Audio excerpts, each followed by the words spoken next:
Welcome to the SDA Housing Podcast, brought to you by NDIS Property Australia.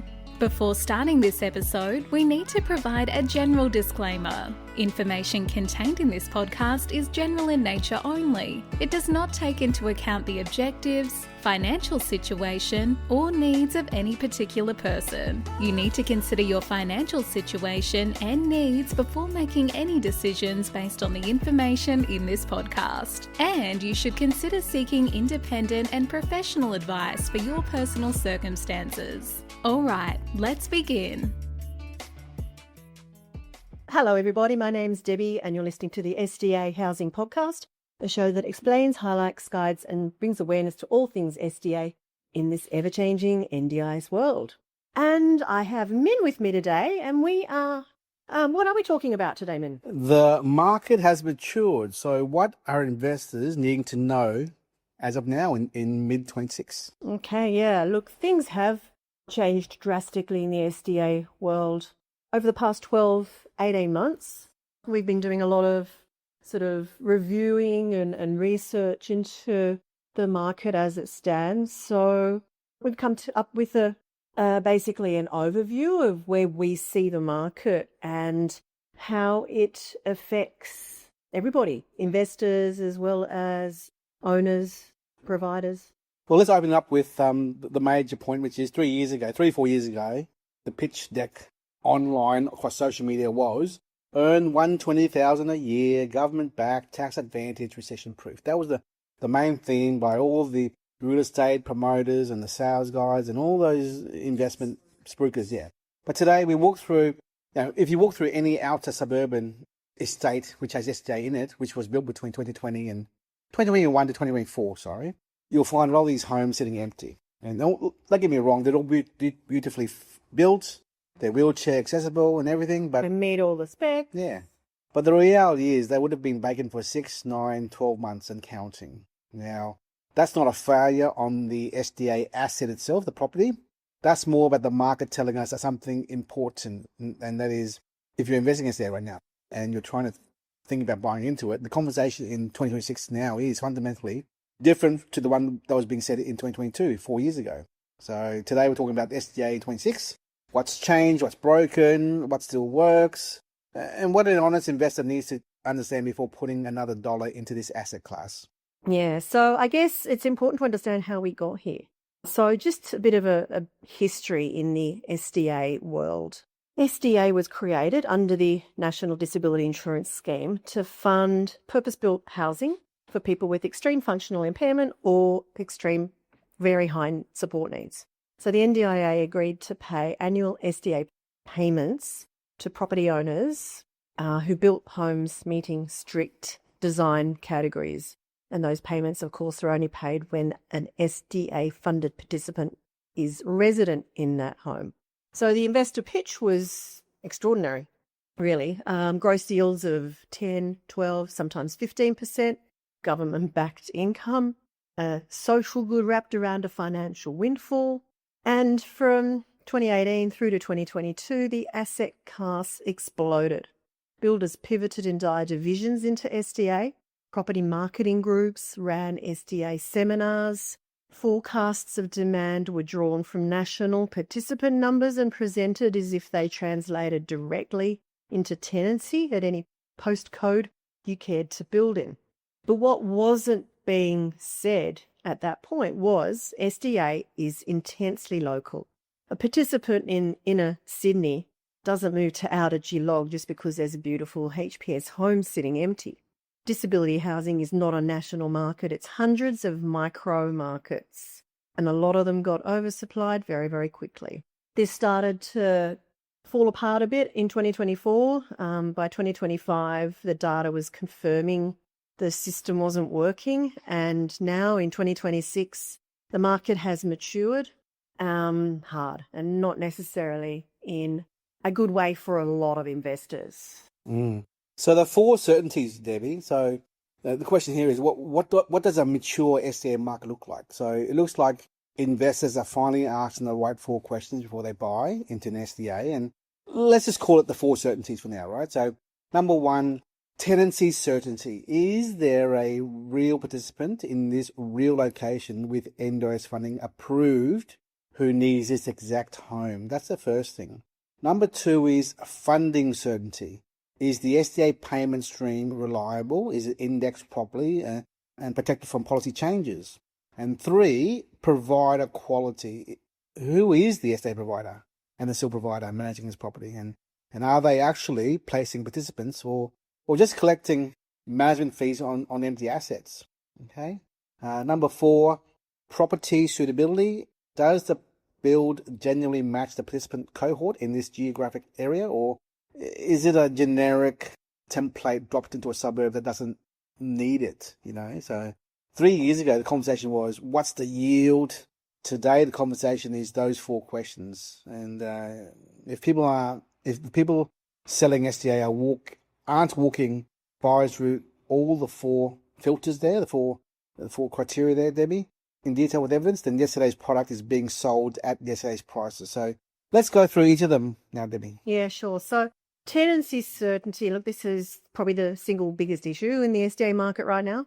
The national SDA vacancy is sitting at around about 42%. That's not a mistake. More than 4 in every 10 SDA rooms are sitting, I think it's rooms, are sitting empty.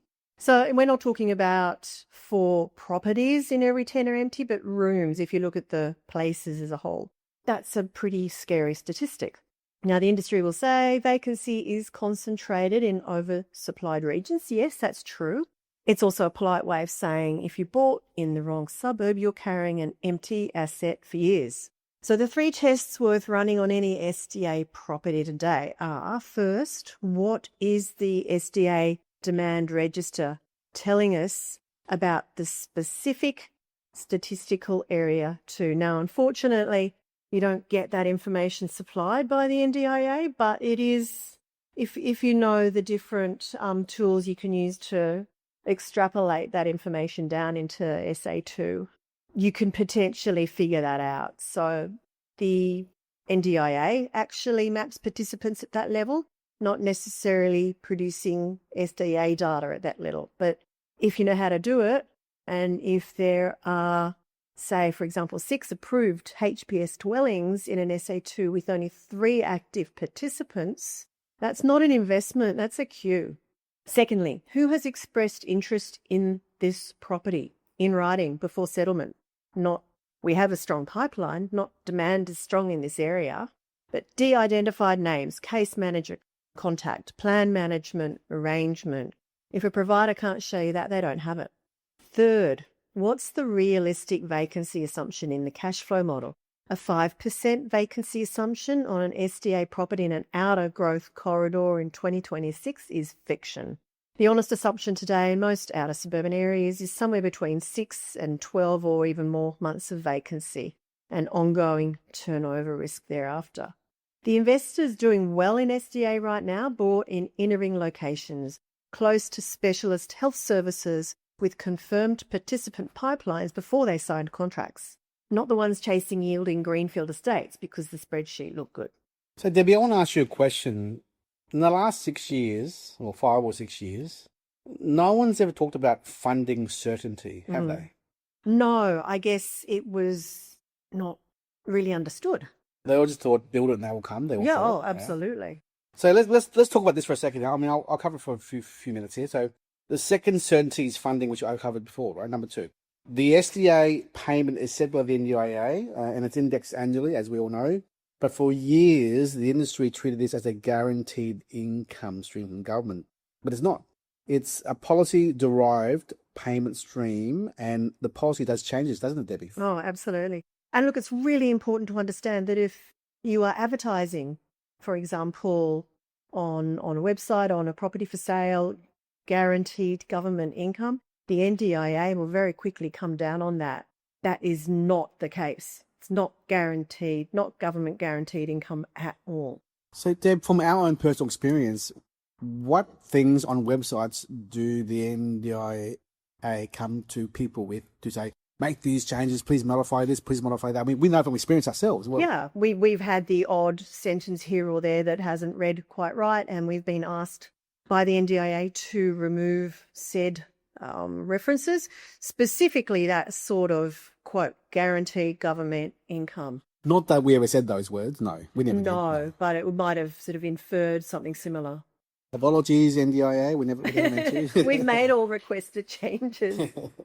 So back to the funding certainty. Well, SDA payments themselves haven't been cut, but the pathway for participants to access SDA level funding has definitely tightened the last 6 to 12 months, I guess, considerably. Now, fewer new participants are approved at the SDA threshold than the original demand modelling assumed, and that flows directly into the tenancy pipeline. So, Debbie, remember a year and a half ago, we looked at the numbers, like it was like 24,000. Was it? Was the number? It was like Yeah, it was probably 24,000 a year and a half ago. and it still hasn't changed. It's 25 and a half now. So minimal changes to Small approvals. increase in participants with SDA So funding. that was a trend we saw, and we also saw there was minimal, if any, IL new approvals in the system. Yeah. That's certainly what we have been told by many different providers, is that no one's been given IL funding. Yeah. So moving on, the other funding question that most investors miss, and it matters enormously, by the way, is the difference between SDA payments and SIL payments. Okay, so SDA pays the property owner for the bricks and mortar, and SIL, Supported Independent Living, pays the support provider for on-site care. So a property with SDA funding but no SIL arrangement in place is a property without a tenancy pathway, but most participants need both. So if the provider isn't running an integrated SDA SIL model, the asset is exposed, I guess. So, what do you mean by exposed asset? Can you elaborate on that, please?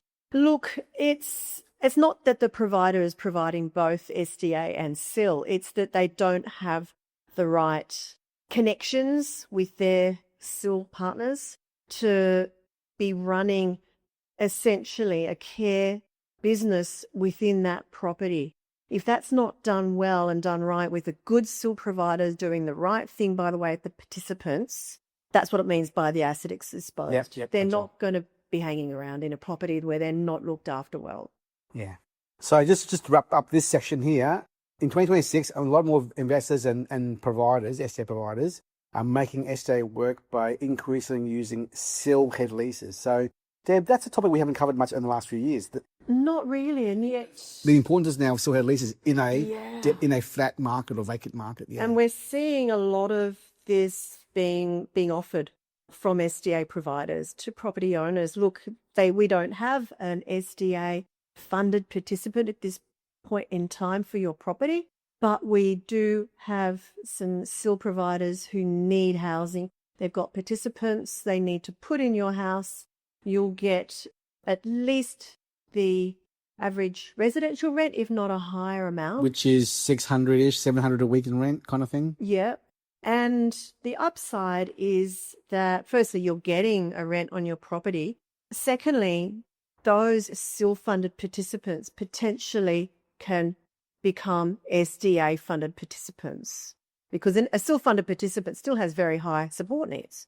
And a lot of the time, it is a pathway for them to get SDA funding in their plan. So this is now a fundamental shift from how the asset class was sold 3-4 years ago. So it's all also the most realistic way to underwrite the income now, to get some rent rather than no rent at all. Yeah. So the next section is provider quality. Debbie, what's your thoughts here on provider quality? So provider quality is so important. And I guess it's probably where a lot of investors are getting burnt right now.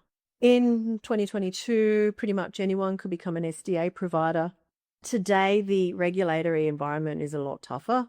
The operational environment is messier. Some providers, probably quite a lot of providers, have grown beyond their capacity to manage. Others have collapsed, leaving investors without tenants and without anyone running the placement process. And also without an enrolled property, because you have to have a registered SDA provider as the enrolling company.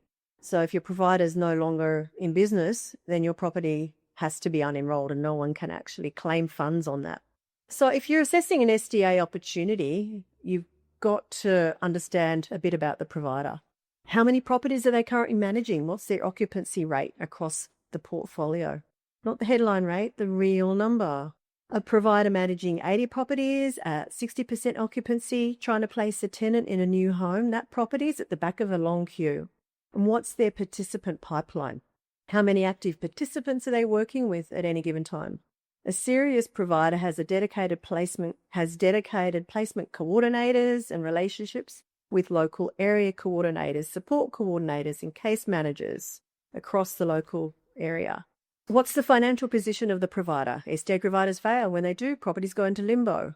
The provider needs the financial substance to be able to weather a quiet quarter or several. And the question most investors never ask, what happens if I want to change providers? Some agreements will lock the owner in for years.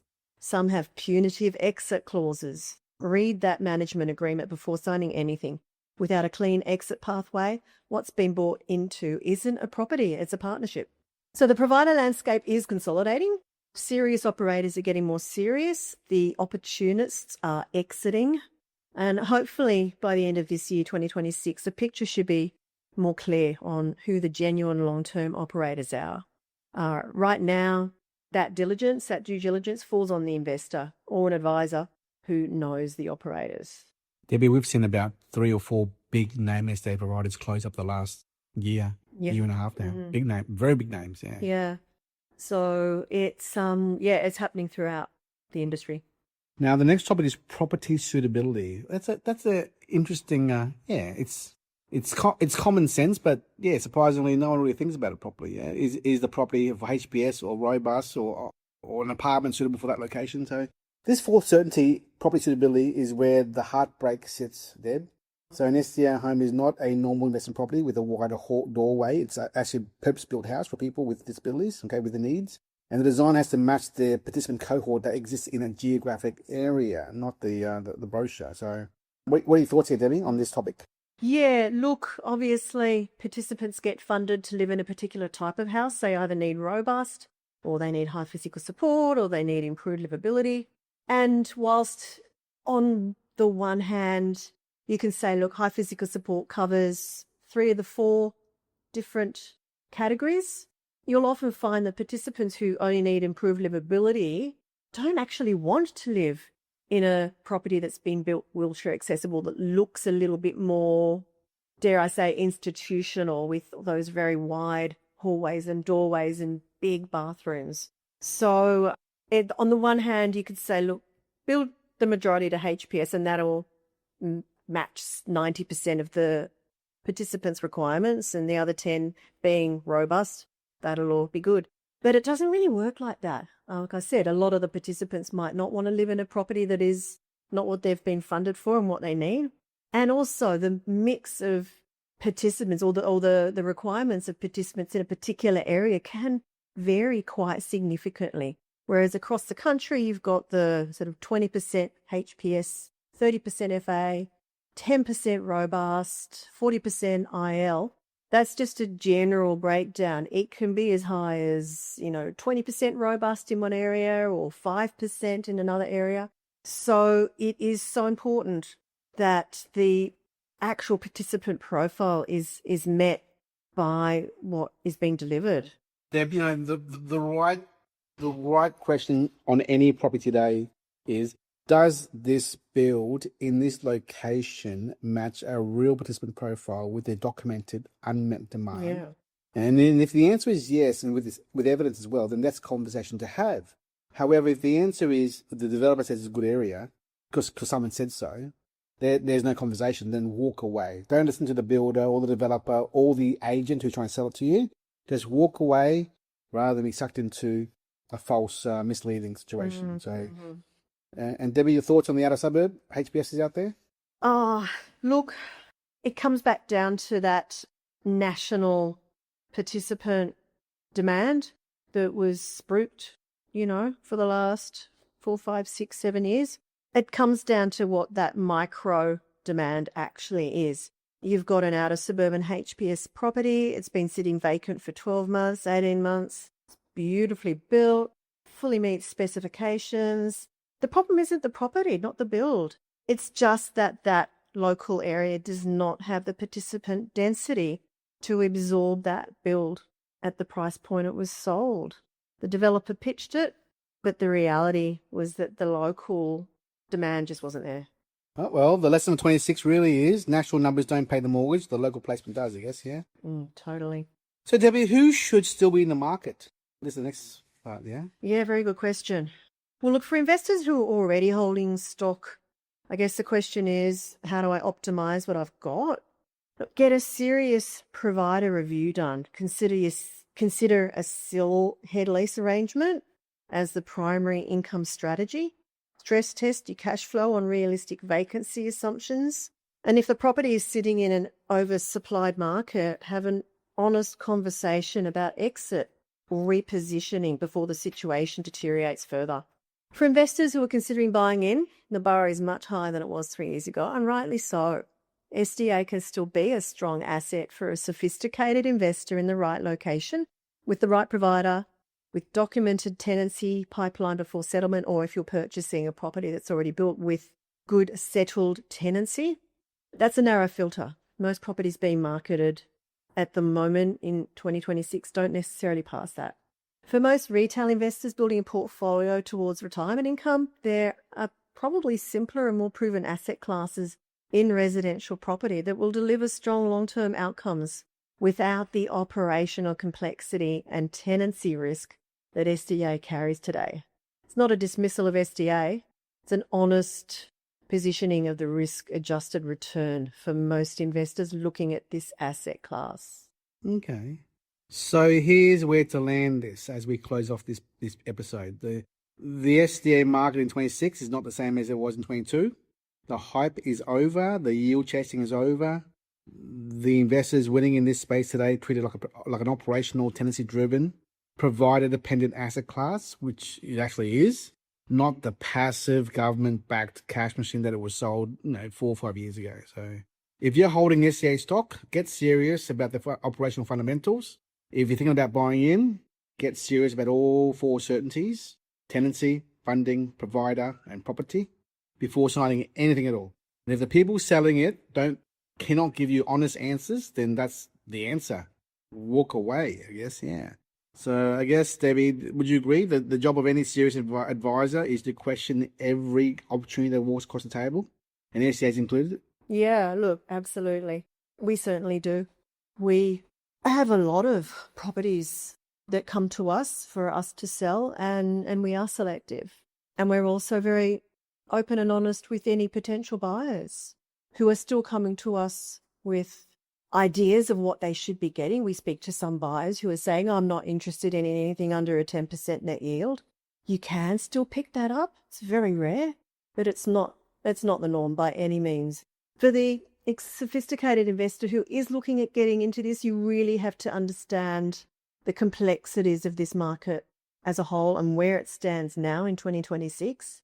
Understand what you're getting into, understand it's a long-term hold, and bet more than you've ever done before, anyone's ever done before, do your due diligence. Thanks, Debbie. Have a good day. Thanks, Minh. Bye. We hope you enjoyed this episode. Please make sure you are subscribed and following us so you can keep in the loop with all of our upcoming episodes. We would really appreciate it if you could leave us a 5-star rating, a written review, and to share this podcast with those that could benefit. Until next time, catch you on the next episode.